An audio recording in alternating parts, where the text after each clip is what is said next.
I don't believe KP raped a girl in his apartment building the day he tore his ACL. First, going strong to the hole was never KP's forte. Second, would Harvey Hairclumps Weinstein try to rape Wonder Woman, played by Gal Gadot, on only one good leg? I performed in the city last night, folks, to prepare a demo tape for the Montreal Comedy Festival. Went well, started off strong, got a little feisty. The Obama, Michelle, Hillary, Hammer Time Cankles material definitely torpedoed, but my riffing was very inspired, and overall it was a great set. The MC had some nice compliments. He mentioned some comics. I've never heard of them before, but he basically said that I should be on Comedy Central going toe to toe with this like other guy so you could hear that contrasting point of view, but so they can make Comedy Central great again. So I don't know the name of that MC, but I want to thank him for the praise and for inspiring me to open up with my Robert De Niro material after he was raging about the Joker film and how it was a complete how the plot line was a complete ripoff from the King of Comedy. So of course I open up with, is it me or does Robert De Niro on The View these days look like Betsy Ross falling apart at the seams? And at one point, I'd use an old expression of mine, mountain of muff, and it made me think of Dice. And I wanted to read a poem that I wrote ages ago. It's on my Dear Dada website. That was the precursor to the Doodle Daddier website, A Plus Gemery Showcase. And this is called What I Learned from Andrew Dice Clay. His revised nursery rhymes set the comedy world on fire, which later came back to haunt him as the constant requests for Mother Goose lines grew tired. Crowds didn't mind getting dumped on by Dice, as long as he gave off that endearing wise-ass smile that said, "Relax, buddy, I'm just breaking the ice." His drawn-out introductions threw the crowd into hysterics, from just coming up with original ways to play with the cigarettes. Dice talked about sex in a casual, relaxed manner, as if he was hanging out with the boys in Vegas in their own private cabana. Other comics resented his rock and roll stature because his cocksure attitude cut through their lame airplane jokes like an extra sharp razor. When you sell at Madison Square Garden, obviously not all these lines rhyme. When you sell at Madison Square Garden, there is nowhere else to go but down, especially when your reputation is built on being the most foul-mouthed clown. Film critics didn't give Ford Fairlane a fair review, because there's nothing critics can't stand more than a good-looking, funny Jew.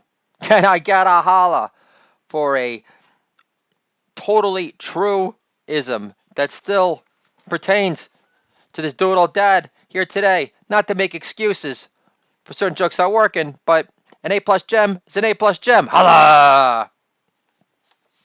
Dice hasn't aged well in those leather coats, but that's what happens when you light up all of those smokes. For a man of his acting talent, he didn't have much of a film or TV career, but I guess that's what happens when you drop the F-bomb on MTV for the entire world to hear. I wrote this 12 years ago before the Dice resurgence when you saw him in the Woody Allen film and later in A Star is Born. If you ooze confidence like Dice, you'll never get the gong, especially while performing bits like 42 long. As an old friend from high school, John, he always loved that bit, 42 long. For all you long-time listeners, new fans, definitely check it out on YouTube. He also has this bit on midgets. That's like the funniest thing I've ever heard. So I'm a huge fan of Dice. When I was a kid and my voice hadn't hit puberty yet, it fluctuated between like Rodney and Dice. So, they were my icons, my role models. I didn't really look at them as icons and role models, but without giving any like conscious thought to like caring about comedy, their persona just like infiltrated like my entire being, where I didn't really have much of an identity outside of latching on to the collective personalities of the Dice Man and Ronnie. Being a little harsh on myself, but back then I wasn't confident in my own creative, expressive, funny man prowess just yet. So I enjoyed being in Manhattan yesterday. I love walking around. I had to kill some time before the show. Got a Cypress Hill record on vinyl. I don't have any jokes about that yet, but it is the record that has a song, "How I Could Just Kill a Man." So, and I said, you know what? Don't get your panties in a bunch. I know, like, you're pro-Trumpian, and there's the song called "Pigs." It's like, relax. It's just a song. There are crooked, bad cops, and let's just look at this as being a song about cops harassing people smoking weed, where there are bigger fish to fry. So, I'm excited to have a dance-off this coming Friday with my kids, and the winner will get the Cypress Hill album. So I also want to read another old piece. It's called the Nick's Pocket Dictionary Modern Edition. I might have mentioned this, but most people have heard of the Bleacher Report. Like Sports Illustrated is yesterday's news, and they have this great show called Game of Zones. Very funny stuff. Made me jealous. Most shows don't. I highly recommend it. It's basically a spoof of Game of Thrones, but it uses all these real life like NBA characters, and it's really great stuff. Adam Mamut is one of the co-creators. It was his brother, and it's A+ stuff all the way. And he was nice enough to forward my writing packet for a writing position for a new animated series that's going to be premiered during the NBA Finals this year. So I've been doing my best to push real hard to get my material in front of the right hands, and I'm in a situation right now where I met a guy who was showing us a house. Not that we have money to afford a house, but I just wanted to entertain my wife, and my parents always offering ways to help out, and my parents are getting old, and I got 3 kids. I'm like, okay, fine, they. I don't want to be a perpetual party pooper over here. So we got into this nice conversation, and he said, listen, you have a nice personality, you're funny, um, and very well put together. No, we didn't get into my my super sexy physical characteristics, but he was very nice. I made him laugh a lot, and I was very chill. I wasn't on Adderall, thank God. And he works for Coldwell Banker, pretty established. And he's talking about the idea of selling some homes, and it wouldn't be a Glengarry Ross scenario, and it would be something that would be able to keep me based here. And one of the reasons why I went to the city was I wanted to film a tape in the city that gets into the Montreal Comedy Festival. So that's done. And I'm also writing a novel right now that I'm called Crazy Good Data. Although my other title that I really, really like is The Last Self-Loving Jew of New York. And I'm examining, the issues of like faith, Judaism, identity. You have like old school novelists like Philip Roth and who say, well, I wrote about Jewish characters because that's who I grew up with. But he's also like an atheist. And then you got Saul Bellow, and he had a bunch of wives, like 5 wives, making me feel like a serial blatantly Fagala slacker in comparison. Yeah.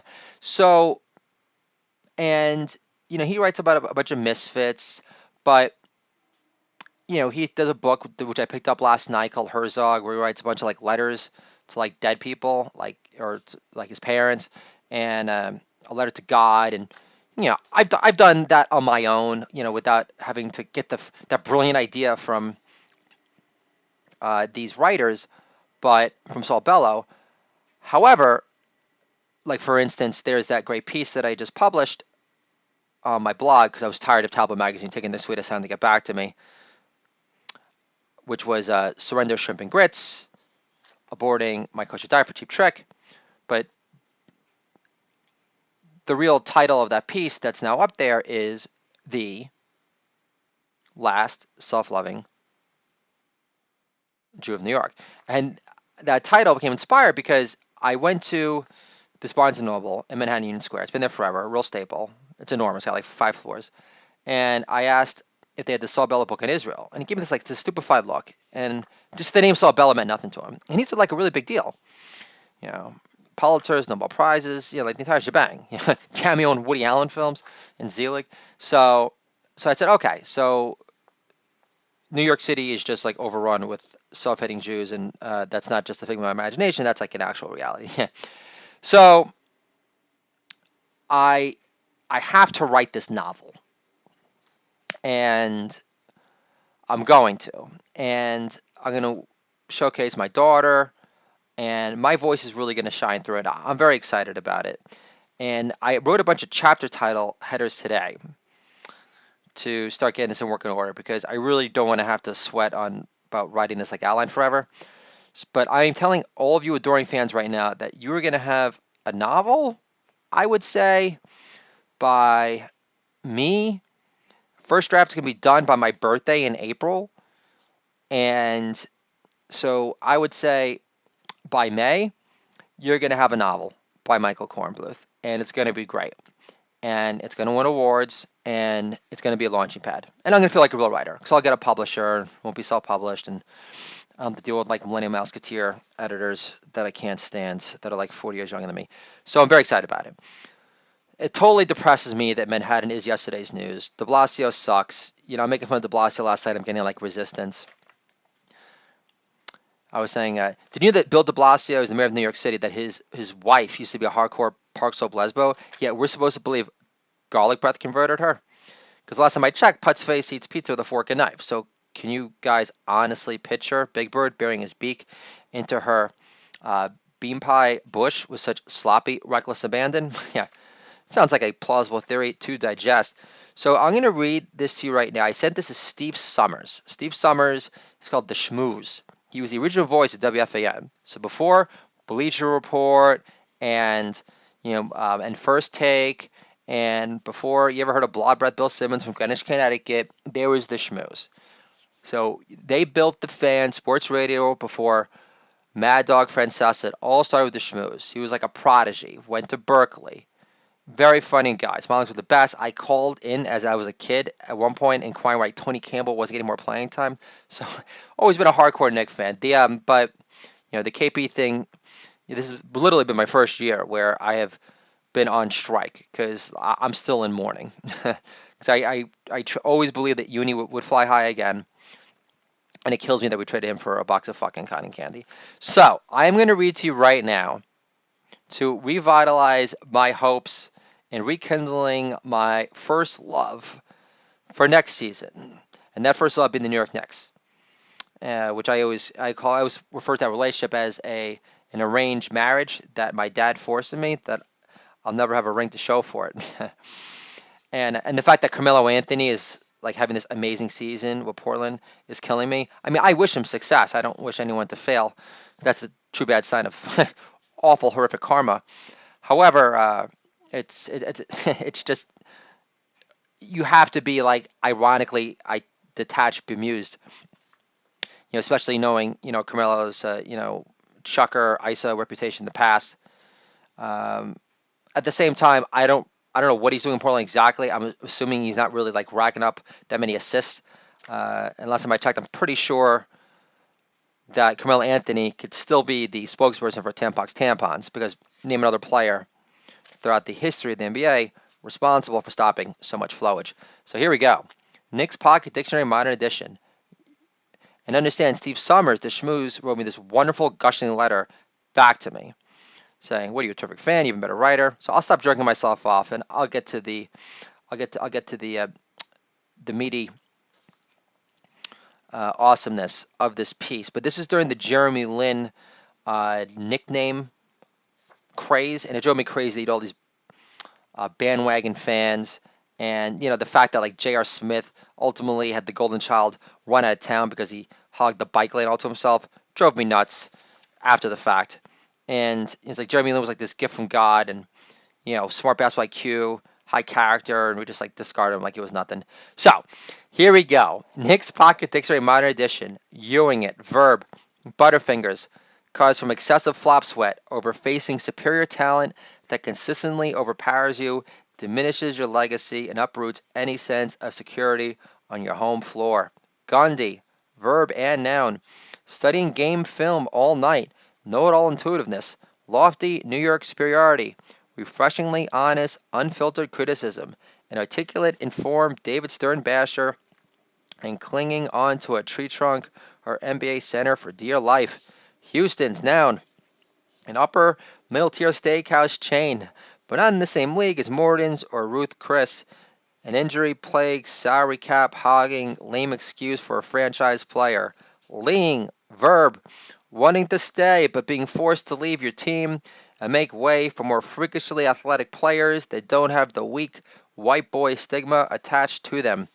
Linergy, elevated, unified state of basketball team play that produces maximum pun productivity, courtside celebrity awkwardness, and nauseating levels of bandwagon fever. LJ, noun, damaged goods, sudden loss of all explosiveness, and accelerated physical deterioration that plagues ex-All-Stars turned Knicks like Steve Francis, Kiki Vandeweghe, Rolando Blackman, Glenn Rice, and Amari Stoudemire. Marvinized, verb, smooth, unfettered, rat-a-tat-tat, play-by-play banter that oozes charm, has plenty of bite, and leaves an indelible mark on NBA broadcasting, wearing women's panties while not breaking character to answer the door for room service. Dennis Leary, you could suck me off a long time. Mason cut, noun and verb, a hairstyle that promotes an NBA team logo in a stylish, subtle, creative way, and flashy, impressive, coast-to-coast dribbling skills for a snarling, out-of-nowhere, undisputed NBA tough guy. Melanate, verb. You guys impressed yet? Melanate, verb, to contemplate lost fortune, lose all faith in an elite scorer, and to become bitter over a failing savior. Nate Gator, verb, met Nate the Great down the block here at the local deli here in Cronin Falls. Very nice guy. Literally came up to my hip.